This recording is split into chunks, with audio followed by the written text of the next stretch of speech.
Is it possible to predict the unpredictable? Can 3D printed life-size organ models help to map out complex surgeries ahead of time? Is it possible? It already is right here. Mayo Clinic. You know where to go. When it comes to quality sleep, Ashley has you covered with top mattress brands at winning prices and with special financing options available. You can snooze now and pay later. Plus, your mattress purchase helps give the gift of better sleep to children in need and U.S. Special Operations Forces. Visit your local Ashley store or shop online today and make every snooze count. Financing is subject to credit approval. See store or ashley.com for details.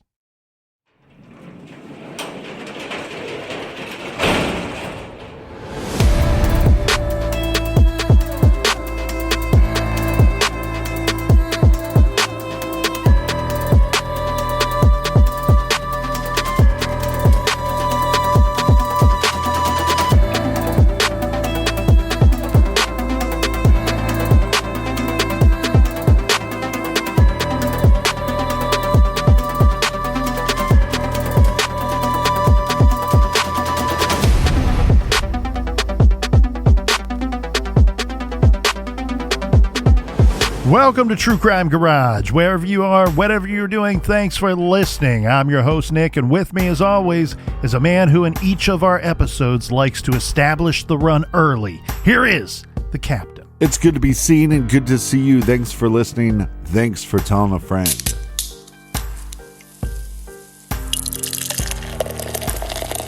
This week, we are very excited to be featuring Midwest IPA by the hardworking crew over at Great Lakes Brewing Company.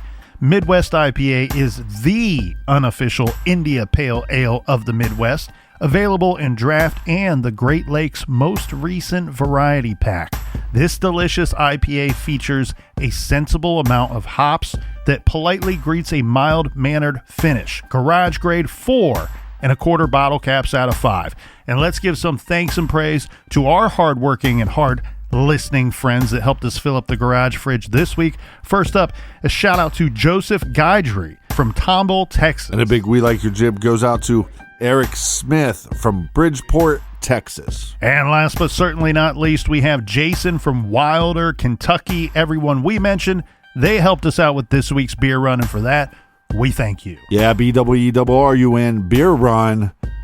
Make sure you sign up to check out our bonus content on Patreon or through the Apple Podcast subscription. And Colonel, that is enough of the business. All right, everybody, gather around, grab a chair, grab a beer. Let's talk some true crime.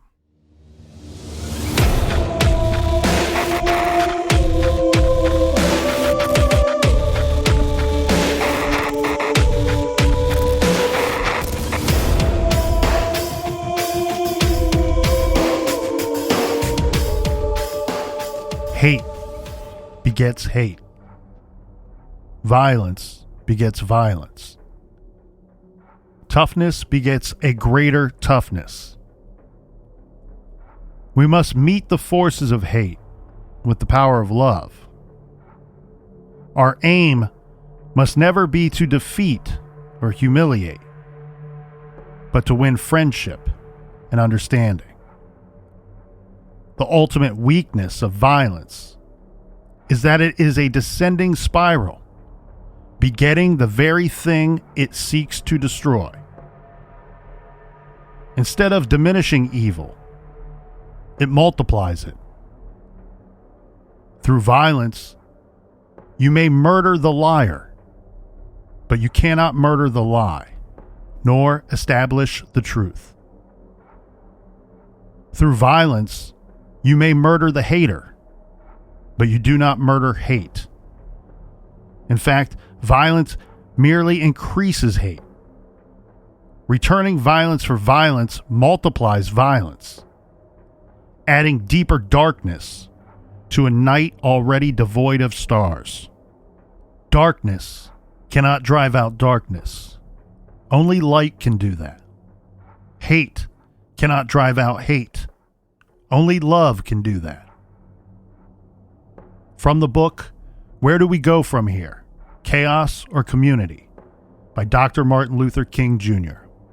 This is True Crime Garage.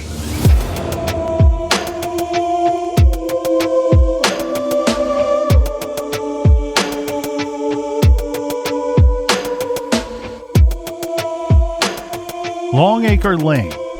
This is a true crime story of a still very much ongoing case. Crimes that took place in northern Ohio. And the story starts with a series of events and horrific crimes that started in early 2011. Now, the name of the road, Longacre Lane, makes it sound like this road is a long, winding road out somewhere in the countryside, but it is not. Longacre Lane, which is the location at the very center of this week's case, is not a very large street at all. Longacre Lane is in the near center of a really cool-looking neighborhood. It's located in Holland, Ohio, which is best described as the greater Toledo area, a suburb of Toledo. And for those of you outside of the great state of Ohio, Toledo is in the northern part of our state, right up there by the old Michigan-Ohio border. Longacre Lane is a pretty average-sized street with only 9 houses. It's a unique-looking neighborhood because there's everything here, from average-sized homes and lots to very large homes and properties. Some of the homes have swimming pools. A couple have both a swimming pool and a tennis court. And there is one property that features a very large pond. The 9 houses on Longacre Lane are somewhere in between the two ends of this spectrum. The homes are a little larger than average, and the properties appear to be a little more than an acre for each lot. But these are not McMansions, but just very nice, larger homes and lots. The property that we will be discussing this week is 2161 Longacre Lane. It's a home located in the middle of the street, surrounded by other homes on all sides. The two individuals that are at the center of this case are Johnny Clarke and Lisa Straub. Yeah, we're going to be talking a lot about Johnny Clarke and Lisa Straub. Johnny Clarke and his mother and father are Maite and John Clarke. And we are also going to be talking about Johnny Clarke's girlfriend, Lisa Straub, and her parents, Jeff and Mary Beth Straub. So let's start with Johnny. I've always really liked the name Johnny, but his given name is John S. Clarke, but almost always known as Johnny. Now, back in 2011, where we pick up this story, Johnny is 21 years old. Johnny was always a popular guy. He had a lot of friends. Johnny's mother, Maite, characterizes her son as an unapologetic mama's boy, and Johnny was proud of that title. The Clarke family was very close. His mother, Maite, says between her and her husband, they would regularly talk to their son about a dozen or so times a day. He is the oldest of their children. Johnny had recently enrolled in barber school to pursue a dream of being a small business owner. Now, remember, he is an adult at this time, 21 years of age, and he frequently lived with either his folks or his girlfriend Lisa's parents. Johnny was saving money for school, and some words of wisdom to the younger listeners out there: if mom and dad don't say you got to leave, then stay. But of course, don't be afraid to buy them dinner once in a while or pay the internet bill. So Johnny is enrolled to go to this school and saving money to pay for the school. So in January of 2011, Johnny is living with his girlfriend Lisa Straub at Lisa's parents' place on Longacre Lane in Holland, Ohio. Lisa Ann Straub is a kind she's kind of this fun-loving, maybe a little goofy, even at times, personality. She is the outdoorsy type. She's an animal lover, and photography is a longtime hobby of hers. The Straub family is very close as well. Lisa enjoyed hanging out with her sisters. They were popular, and the Straub sisters would often go to parties together. Lisa was the youngest in this family. In fact, It's at one of those parties with her sisters that Lisa, in fact, meets Johnny Clarke. The two of them eventually start dating and become an official couple in 2009. Then in late 2010, Johnny and Lisa take the relationship to the next level, and they decide to live together. So Johnny moved in at Lisa's parents' home. So in January of 2011, where we pick up this story, Lisa is 20 years old, and she's working at a local TGI Fridays restaurant as a server. She has her future mapped out as well, wanting to be a nurse. She was all set to begin classes as a nursing student. There's a lot of moving pieces and parts to this case, so make sure you pay attention. Let's dive into the timeline. Yeah, let's go through the day in question here, Captain. This is Sunday, January 30th, 2011. We have Johnny Clarke and his mother, Maite, who, as said, were close. So they're in constant contact with one another, touching base with each other daily and multiple times throughout each day. This day would be no different. We'll start our timeline at approximately 8 p.m. that night. This is when Maite, the mother, calls her son, and it's not for the first time that day. Now, while sometimes the constant checking in from mom would annoy the young man, Johnny did not dare to not pick up mom's calls. You pick up mom's call. So Johnny, slightly annoyed by another phone call from mom, picks up his cell phone, and they have a brief conversation. And then at some point she asks if he's okay, and he says in a sarcastic manner, jokingly, "Yes, Mom, I'm still alive." And she says, don't say that. Don't joke around like that. Maite's just checking in with her son, who, as we said, is staying at Lisa's parents' house. Johnny tells his mom that his current plans for the evening are that he's going to be watching the Pro Bowl, or is already at a friend's house watching the Pro Bowl, the NFL Pro Bowl on TV, and that he would later be picking up his girlfriend from her work, and that they were going to stay in that night and just kind of chill out. So let's be perfectly clear here. This is what he tells mom. He's 21, so we cannot say with 100% certainty that this is what he actually intended to do that night. Well, now, he's also considers himself a mama's boy, so he might alter the stories he tells to his mom for her protection. There's been multiple sources out there that have said that Johnny wouldn't lie to his mom, and I have no reason not to believe them. But again, we don't know everything 100%. We can only report it as what our findings were. So he tells mom that he is at a friend's house and there are 3 other persons there with him. He names them on the phone with mom and says, "We're watching the Pro Bowl on TV." And then when Lisa gets off from work, when her shift ends at TGI Fridays, I'm going to go pick her up. We're going back to her house and we're just going to hang out. Now, there is something that is key here, Captain, and we can get into that later. We can get into this later, but I do not think that this is purely coincidence. But the Straubs, Lisa's parents, Jeff and Mary Straub, are out of town this weekend. The two are off on a Caribbean cruise celebrating their 25th wedding anniversary. So that is important to the story as well. So now this will take us to 10 p.m. approximately, Saturday, January 30th, 2011 on our timeline. At 10 p.m. approximately, Johnny picks up his girlfriend, Lisa Straub. She's working that night at TGI Fridays in nearby Toledo. Her shift ends at approximately 10 p.m. He picks her up afterward, and there are 3 major routes that one could take from the Fridays restaurant to the Straub house. And this is a short drive, 8 to 11 minutes depending on route.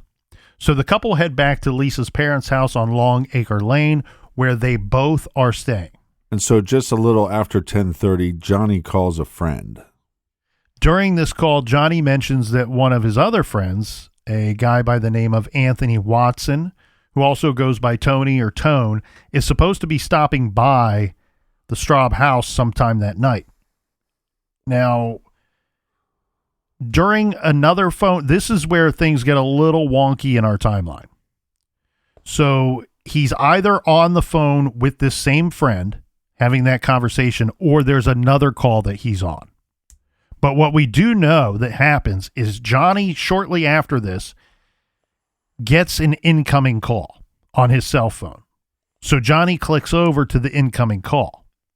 The caller is a friend or someone who is always being listed as a friend of both Johnny and Lisa's. This person's name is Tiffany Williams. Tiffany Williams is a couple of years older than that of Johnny and Lisa. So she's calling Johnny, and according to what Tiffany Williams says, she's calling Johnny to firm up plans that the two had made earlier. The original plan was that Johnny and Lisa would leave the Straub home at some point late that night, go pick up Tiffany and this other friend, Zach Burkett. And sometimes, Zach, a lot of these people in our story have nicknames. Right. And we're going to see that will add confusion to the investigation. Now, Zach Burkett, his nickname doesn't add much confusion to the investigation because his real name is included in that nickname. And you're going to like this one, Captain. His nickname is Fat Zach. Oh. So that either means he's a larger person, or sometimes you get a really thin person that ends up with the fat right, Zach name. Right. Key thing, though, is this is Zach Burkett. Now, despite the fact that they are strictly instructed not to have parties or have people over at the Straub's home, especially in their absence, the plan was, according to Tiffany Williams, that the four of them, after Johnny and Lisa picked them up, would return to the Straub home to shoot some pool. Yeah. And again, the definition of party depends on who you're talking to. Everybody says we're just going to be hanging out, shooting some pool. And from my understanding, I've viewed the layout of the Straub home in great detail. They do have a very nice billiard area in the basement of this home. Tiffany was calling at this time to let them know that she decided that she needed to run a few errands first. So she's kind of pushing back the start time for this hangout session at the Straub house. And she wanted to tell Johnny that we're going to run some errands and then we will be ready to go around midnight.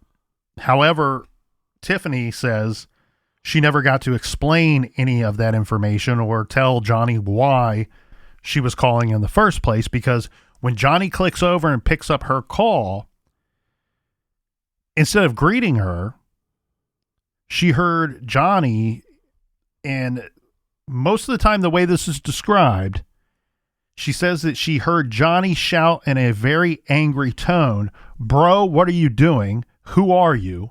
What do you want?" So it sounds like there's an intruder in the house. Something's going on the other end, according to Tiffany Williams. Right. And she says that he did repeat some of these lines multiple times as if speaking to someone in person and not Tiffany on the phone, obviously.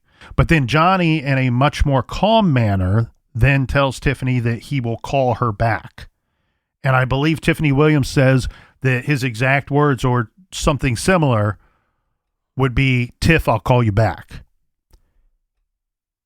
He doesn't. He never calls Tiffany back. Now, let's go to Monday, January 31st, 2011. We're already pretty late in the night on the 30th. So now I want to be very clear here. We say that we flipped over to Sunday on our timeline, but we are talking about very early Sunday morning, in the small hours, if you will. Tiffany Williams is now concerned that her friends, Johnny and Lisa, has not called back. She completed her errands, and now she's more focused on the idea that Johnny, Lisa, her, and Zach would be hanging out late that night, shooting pool at Lisa's parents' home. And here it is now, a little after midnight. This is right around the time that she wanted to hang out, and she's not heard from Johnny. In fact, she says that she's tried to reach out to Johnny. She's tried to get in communication with Lisa, and that Zach is doing the same thing periodically sometime after that call was received. Tiffany calls Johnny. Mm-hmm. Johnny picks up the phone. It sounds like he's talking to possibly like an intruder or somebody in person, and then tells Tiffany that he'll call her back.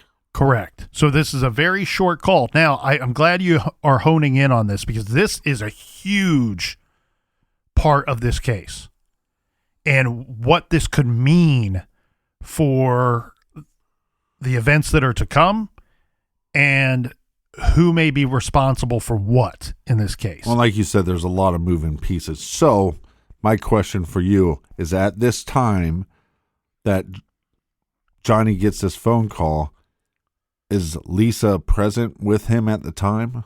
So in the home at this time, it would be Johnny, Lisa, and then there's a puppy dog there as well.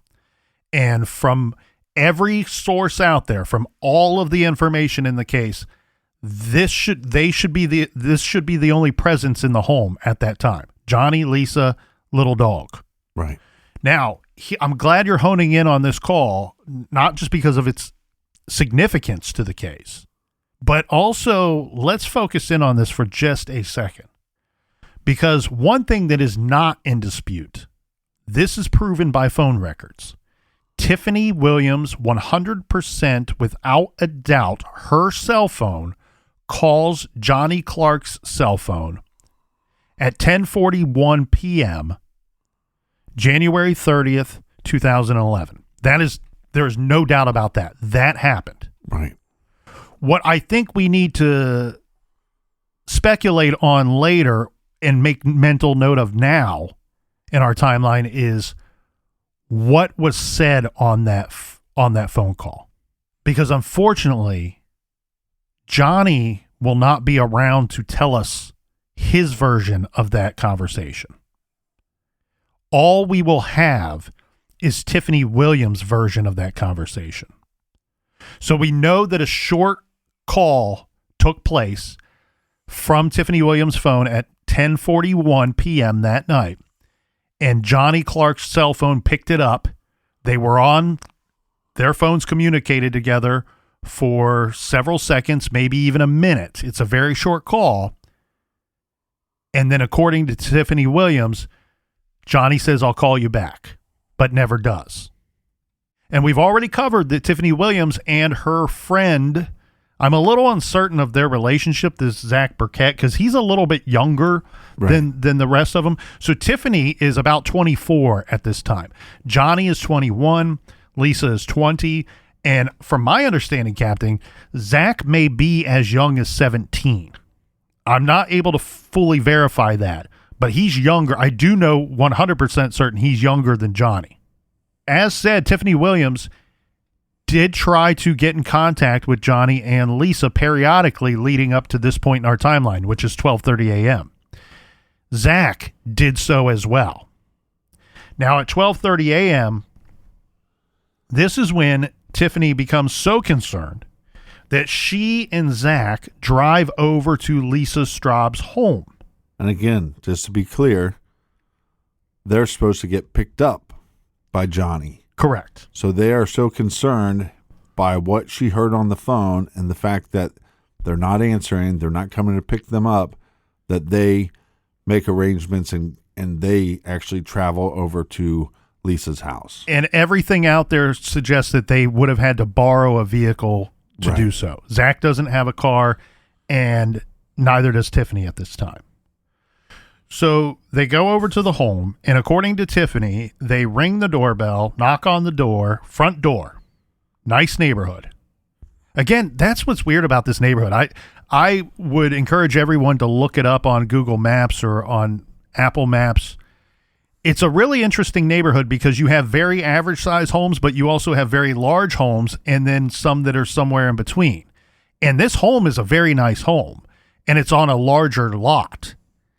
And so she's ringing the doorbell, knocking on the door. She says that she peers inside the windows, trying to look into the windows to see what's going on.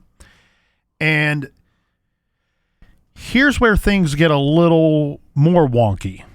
right? We have some questions in our timeline, but we're also going to have some questions with individual statements because they gave more than one statement, and this is coming from multiple sources. And so I want to be very clear here. Some of the sources cite that Tiffany Williams says that there was no answer at the door. She tried a couple times, and so her and Zach left. Other sources say that she saw and noticed that there were lights on in the home, and this caused her even greater concern because of some kind of rule that she was aware of in the home that you know, the Straubs have this rule that you always close the door behind you, always turn off the light behind you. So she was concerned that, well, they're here, but nobody's answering the door for whatever reason. We're supposed to be friends. Right. And again, it's not like she's overly concerned for no reason. She hears what she believes is a confrontation on the phone when she called Johnny. Correct. But let's keep in mind, that's about 2 hours earlier. Right. So she's concerned, she says, but let's factor in, she doesn't seem to be overly concerned to the point that she allows 2 hours to elapse before she goes to physically check on her friends. Right. Now, the third version from other sources, and this is not yours truly, the Crispy Colonel, telling you that she gave 3 different statements. I'm telling you that these are different words that are coming from different sources. The third version is that when she looked inside the home, that the home appeared to have been ransacked. And this caused great concern, of course. It should cause great concern for anyone if they witness anything like this. The pair then exits the property. Now we are a little after or about 1 a.m. on our timeline. At this point, she is going to call her friend, Sharita Crumby. She calls Sharita to tell her what has happened, her version of the events. Crumby then calls Johnny's mother, Maite, to alert her that no one is able to reach Johnny and that now we got a handful of people that are concerned. And on top of that, Tiffany is relayed to Sharita, look, when I spoke to him at 10:41, there was this weird business going on. He picked up. It sounded like there was some kind of commotion, some kind of confrontation. I'm not really sure what it was, but it sounds like he was getting into it with somebody. And of course, Maite is going to be extremely concerned. She loves her son, and as said, they were very close. And she's a bit of a helicopter mom, right? Always checking in on the kids. Well, let's be clear, though, too. It's not just this confrontation call. It's he's not answering the phone now, and then when we go over to the house, we don't see signs of Johnny or Lisa. So much more to get to after this quick beer break.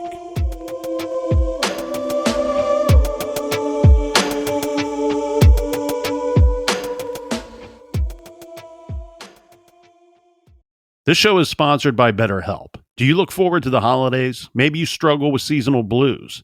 This time of year can be a lot, and it's natural to feel some sadness or even anxiety about it. But adding something new and positive to your life can counteract some of those feelings. Therapy can be a bright spot, something to look forward to make you feel grounded, and to give you the tools to manage everything going on. If you're thinking of starting therapy, give BetterHelp a try. It's entirely online, designed to be convenient, flexible, and suited to your schedule. Just fill out a brief questionnaire to get matched with a licensed therapist and switch therapists at any time for no additional charge. Find your bright spot this season with BetterHelp. Visit BetterHelp.com/garage today to get 10% off your first month. That's BetterHelp, HELP.com/garage.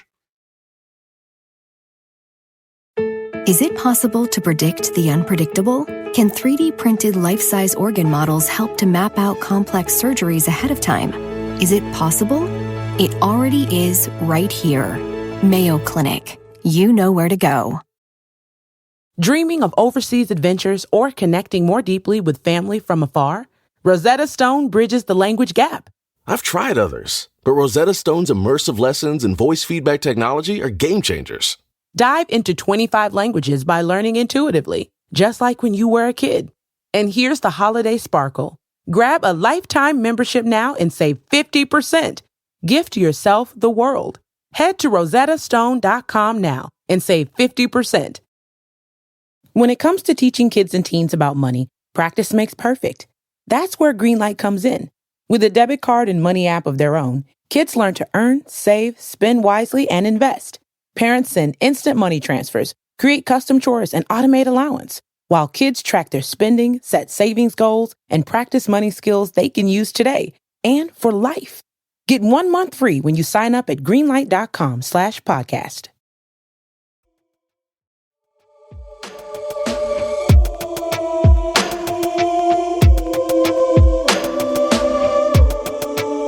All right, we are back.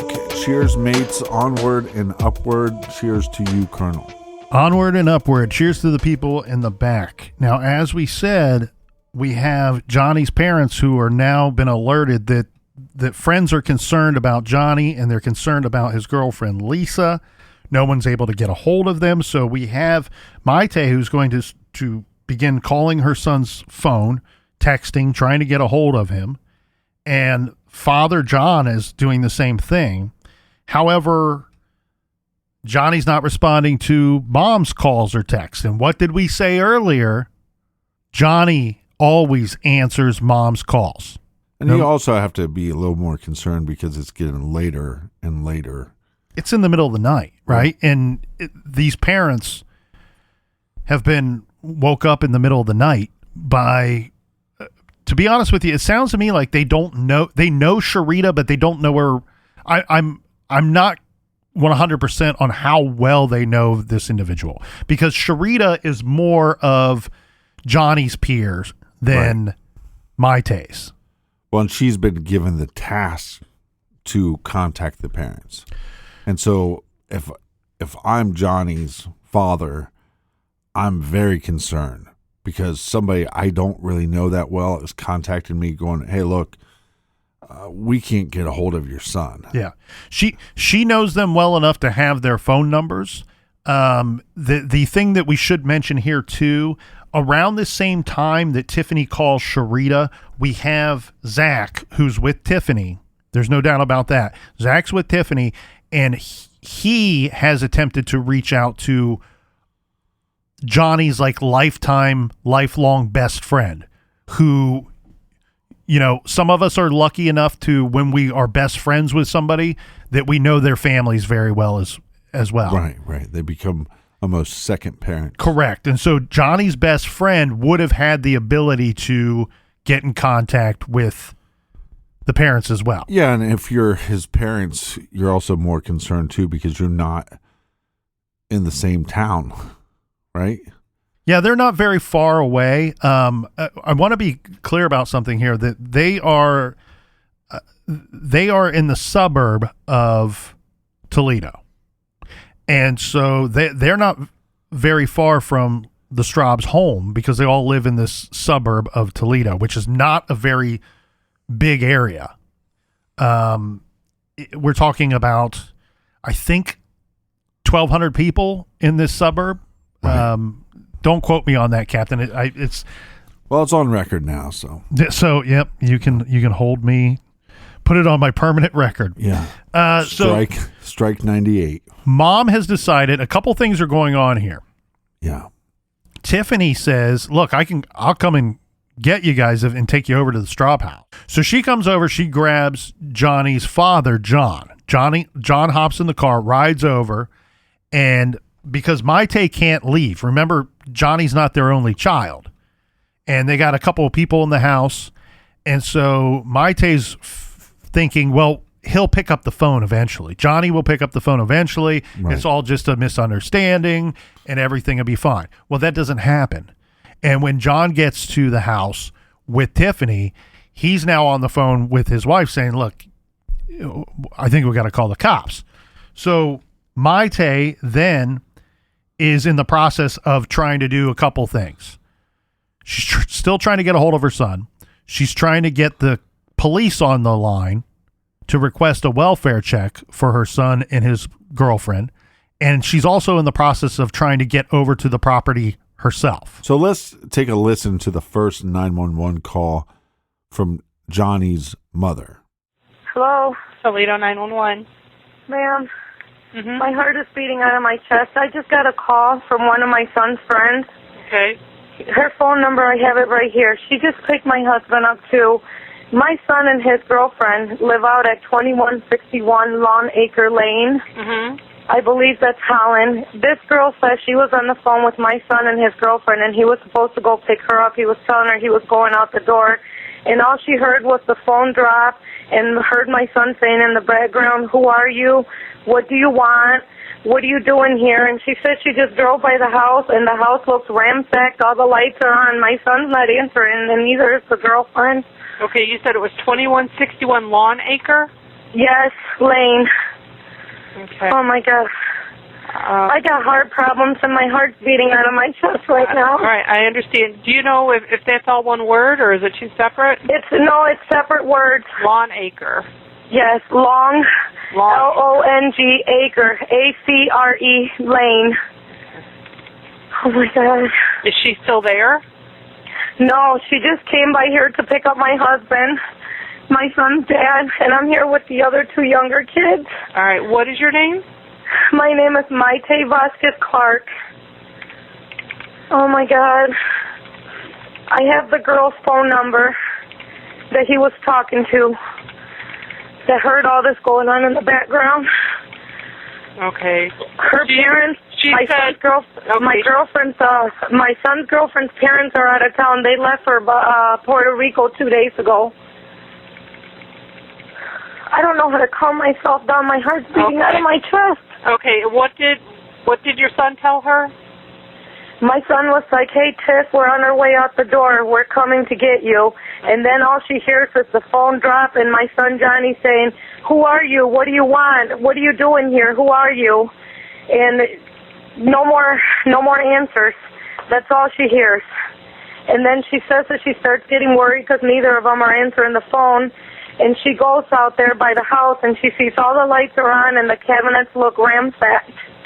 Okay, but you don't have any idea where your son's at? He was there at the house with his girlfriend. That's where they're house sitting for her parents. Okay, but he wasn't there when she went over there? No, she rang the doorbell and nobody came to the door, nothing. Oh my God, ma'am, I'm so afraid something happened bad. Okay. Oh my God. Okay, what's your son's name? John S. Clarke. Clarke is with an E at the end. Is he white, black, or Hispanic? He's white and Hispanic. He looks more white than anything. How old is he? He's 21. Date of birth is 4/15/89. And the girlfriend is... Okay, is somebody going to meet us over there?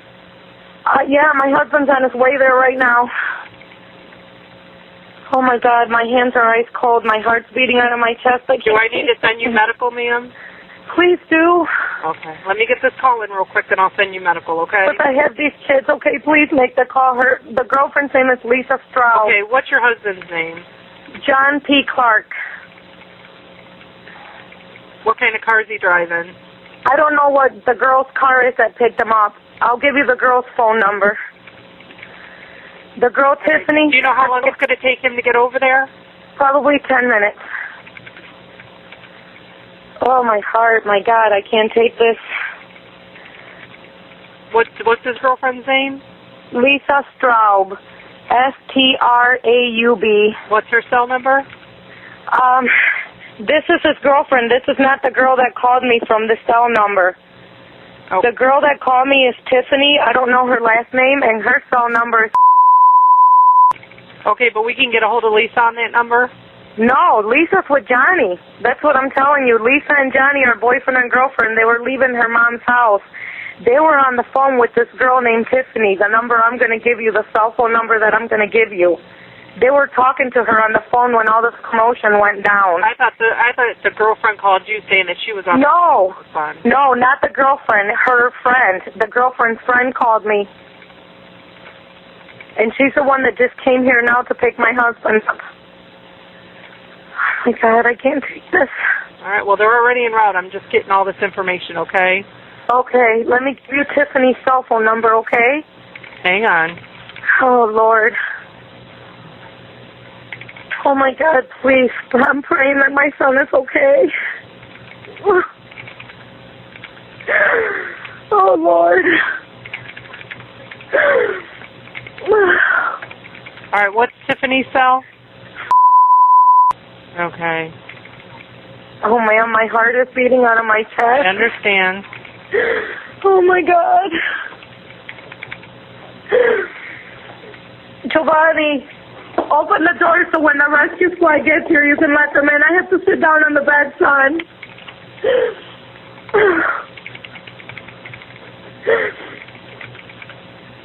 Oh, my God.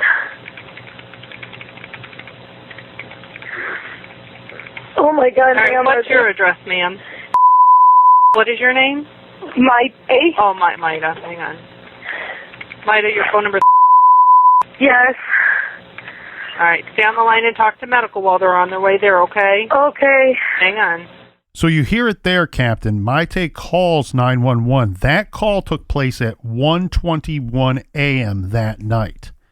And we have Maite begging for emergency services to send out the police to the Straub home for a welfare check on her son and her son's girlfriend, Lisa.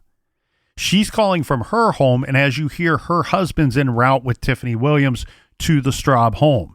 And poor Maite has this heart condition, and now she's up at the middle of the night frantically worried about her son. One thing that I want to point out here, we were talking about different sources reporting what Tiffany's report was when she arrived at the Straub home without any of Johnny's parents. Right. She is there by her own words with Zach. They go there because they are worried about their friends. We had the different sources, some saying that she knocks on the door. They try the door a few times. Nobody answers. They leave. Other sources say that they see lights on, and this was of a concern to Tiffany, and that's why she alerted the friends. The other sources say that she saw that the home was ransacked, looked through the windows, could see that something had taken place, maybe a struggle or a robbery or something of that nature. That caused her enough concern to track down Johnny's parents and get them involved that night. Well, because they have options at that moment. Do we keep ringing the doorbell and possibly run into the individuals that did this ransacking, or do we keep trying to find a way to enter this house? And I think they did the smart thing by going, let's try to contact. But I want to point out a very key part of that 911 call. We have those different sources saying different things. Different observations were made by Tiffany Williams when she arrives without Johnny's parents. Right. We have confirmation that she says ransacking because at 1:21 a.m., Maite, who's not been to the property yet, correct. Her husband's not been to the property yet. Correct. He's not on the phone with 911. Maite is at her own home. She is reporting to 911 what was told to her and her husband by Tiffany Williams, who sparked and ignited this whole thing to get them involved and bring one of them to the scene. So ransacking, regardless of what the sources were saying, this 911 call at 1:21 a.m. that night confirms that Tiffany Williams told them she witnessed, saw with her own two eyeballs through the windows of the Straub home that ransacking or burglary or robbery, something of that nature, has taken place. Now, unfortunately, after this 911 call, Maite, still concerned, still hasn't heard from her son. She's unable to reach her son, Johnny. She again calls police and emergency services at 2:27 a.m. Some sources report that it is 2:07 a.m. But still roughly at what, an hour later? I have spoke to people very close to the case, and they are confirming that the correct time is 2:07 a.m., so the earlier time that's been reported in the papers and on the news. She is at this time requesting another welfare check, or for at least the police to come back to the scene, and we have that call as well. Sheriff's office. Listen, ma'am, I am a concerned mother. My son was at 2161 Longacre Lane with his girlfriend house sitting. Lisa Straub lives there because her parents went to Puerto Rico 2 days ago. I get a phone call about a half an hour ago from his friend Sharita that some girl named Tiffany called her saying that Johnny and Lisa were supposed to pick her up at 11 o'clock, and she was on the phone with Johnny, my son, when he was walking out of his house, his girlfriend's house with his girlfriend, to come get her, and supposedly she heard a guy in the background screaming at my son, and my son saying, "What do you want? Who are you? Get away from us," and what have you. Okay, 4 cop cars were already out at this residence. They're not there, and her car is in the driveway. I want to know where my son's at. Okay. I want to know where my son and his girlfriend are at. I want to know if they got abducted by whoever tried to assault them and rob them. And it's pretty funny that this girl named Tiffany, which is there right now by the residence, waits 2 hours to call somebody and report this. Okay. Well, like I said, we were out there. There was nothing going on there. Okay. Where is my son and his girlfriend, and her car's in the driveway? How would I know that, ma'am? I need to report my son missing. Okay. Where are you at? I'm coming up to the residence right now. Which residence? Lisa's house. Okay. I need an address. 2161 Longacre Lane. Did I go too far, John? And what's your name? My name is Maite Vasquez Clarke. This is the street, I think, Mama. Longacre, this is it. This is it? This is it. Okay. I'm with my cousin right now that's in the military. Okay. What's your phone number? My phone number is... I want this girl's plate number before we go anywhere so I can give it to the sheriff on the phone. And they're back pulling in the driveway? I want this plate number. Ma'am, I'm going to give you this plate number, okay? Mm-hmm. That this girl's car is driving. I'm going to stay calm. Will you stay on the phone with me, ma'am, while I talk to this girl? Don't touch anything. Okay, who are you going to talk to? Okay, listen, here's the plate number. That is the girl's, the plate number of the car that this girl is driving that my son was supposedly pick up. Now, these two people right here, that's Johnny's phone? Oh, I don't know. It's my parents probably. Call them back. I just got one. I want to know how to do it. Oh, my God, ma'am. Okay, what kind of vehicle is it? What kind of vehicle is that you're driving? What is it? A Corolla? I have a feeling you set up my son. My son is missing. He's nowhere to be found. Do you want to tell the police what you just got done telling me on the phone? Okay, come here. Ma'am, I'm going to let you talk to her because I have her blocked in Lisa's house driveway. Okay? Okay. Here. You tell them what you told me. I will. Hello? Okay, what's going on? Okay, my friend Johnny and Lisa, they were supposed to come pick me up, me and my friend, from our house, and this was like 11 o'clock, and I was on the phone with his girlfriend Lisa, and then he hung up, and we all hung up. He said they were on their way, and then I called Johnny right back because I was going to tell him that I was going to run to the store and then I would meet them at the house. Well, he was yelling at somebody like, I'm on. He goes, bro, who are you? And then I called. He called him right back and he didn't answer. So I texted my friend Lisa's phone and I was like, where are you? Are you guys okay? And they have not answered to me or nothing. They have not answered the phone, and I've been calling. So I drove out to their house after my friend's mom got home, and nobody answered the door. So I drove back by our house to see if maybe they went to his mom's house, and they wasn't there. So his dad called my phone, and I was like, do you want to ride out there? And he said, yeah, and I brought him out here. And now his mom's arguing with me saying I set them up. And, you know, they're my friends, and I'm worried about them. And if I don't have, you know, I'm worried about my friends because they were supposed to come pick me up, and they never showed up. Okay, does anyone have, what's the son's name? What's her son's name? Is Johnny, is that his name? Yeah, Johnny Clarke. Does anyone have his phone number? Yeah, I do, but his phone shut off. Okay. And we was calling, and it was ringing, and then it was shut off all of a sudden. And then I was calling my friend's phone, and I've been texting her, asking her if she's okay, are they okay, because they wasn't answering. And then I texted her, like, last I talked to you, I heard him arguing, and then now all of a sudden they haven't picked up the phone or nothing. Okay. Are you out? Is there a couple officers where you guys there's some officers out here. Okay, why don't you go talk to them and they can help you, okay? Okay, I'll put his mother back on the phone. Okay, actually, I don't need to talk to her. She just talk to the officers. Okay. Okay? All right. All right. Bye-bye.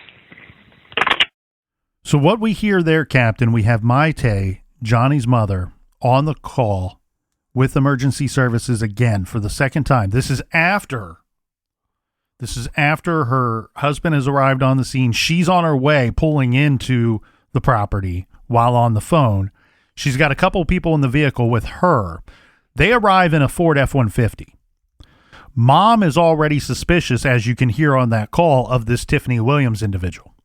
So much so that she's trying to feed information about this person, even though she knows little about her. Right. Of what kind of car she's in, the license plate, and trying to get Tiffany to speak with emergency services as well. So they pull up in an F-150 and they actually block the driveway because Mom and the family members do not want this person leaving until police are there. So police have already been to this scene once. They knock on the doors too. There was like 4 cars out there, police cars. They look around. They don't see anything suspicious. They leave. Now they're calling for a second visit. And when police arrive this time, it's more of the same. They check, they knock on the door, they shine their flashlights around, they're looking around. They don't see anything that gives them probable cause to enter the home. And keep in mind, we don't have nobody there that is present who's called for police can authorize the police to enter the home. Right. The Straubs are gone. Nobody's answering the door. Nobody's answering the phones. The Straubs, Lisa's parents, are gone. They're out of the country. They're Caribbean cruise or Portugal somewhere off celebrating their 25th wedding anniversary. Yeah, and if they're on a cruise, their cell phones probably don't work at all. And on top of that, it's really a whole lot of the same, where police, they snoop around for a little bit. They talk to Maite and John, and they speak with Tiffany Williams, and they again leave the scene and leave the property.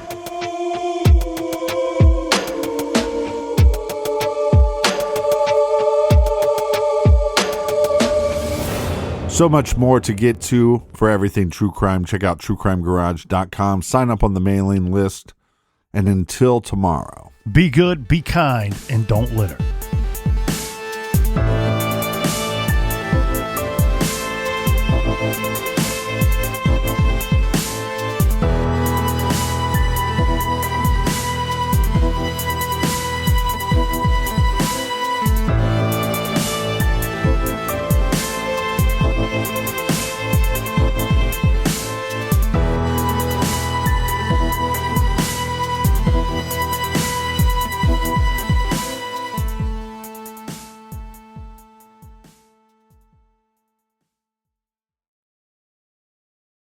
Is it possible to predict the unpredictable?